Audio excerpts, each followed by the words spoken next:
पाकिस्तान में आतंकी ठिकानों पर हमला, ये अभी शुरुआत है हमारी हिंदू एकता की।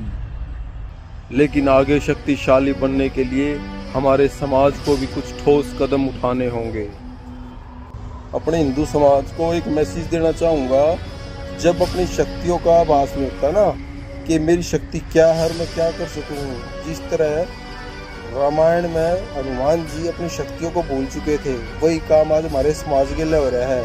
अपनी असली शक्तियों को भूल चुका है और दूसरों पे क्या पता क्या क्या उम्मीद लगाए बैठे हैं, लेकिन खुद बहुत कुछ कर सके हैं, लेकिन उम्मीद है वो उस काम को करने नहीं दे रही। इस चीज़ का मान लो, जब आप अपनी शक्तियों को नहीं पहचानोगे ना, तो 2 कौड़ी के लोग भी तुम्हारा ऐसे ही यूज करेंगे। एग्जाम्पल देख लो।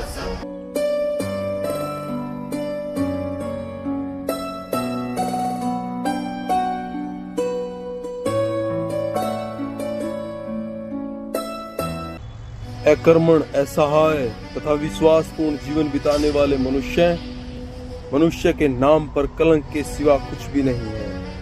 मनुष्य का जीवन रोने के लिए नहीं,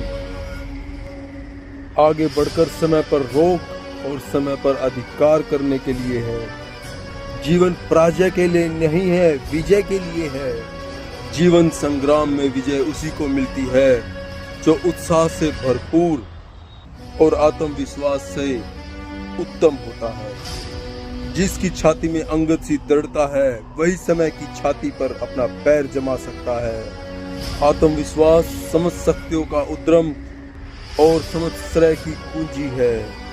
आत्मविश्वास के जागते ही मनुष्य के अंदर वो दिव्य शक्ति उज्जवल हो जाती है, जिसके बल पर वह ऊंचे से ऊंचे पर्वत को लांघ सकता है और गहरे से गहरे समंदर को बांध सकता है।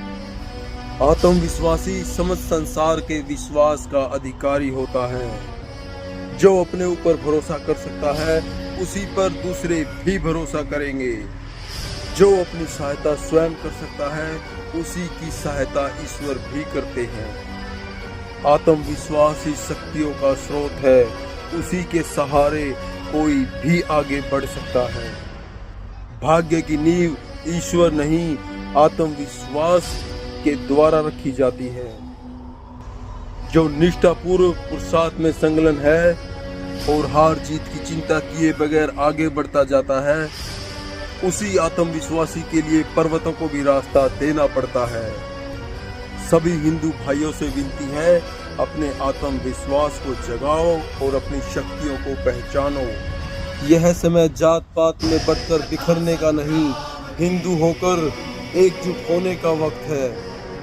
यही हमारी सनातन की शक्ति है। इस शक्ति का प्रदर्शन हम एकजुट होकर ही कर सकते हैं। जय श्री राम, जय सनातन, जय हिंदू राष्ट्र।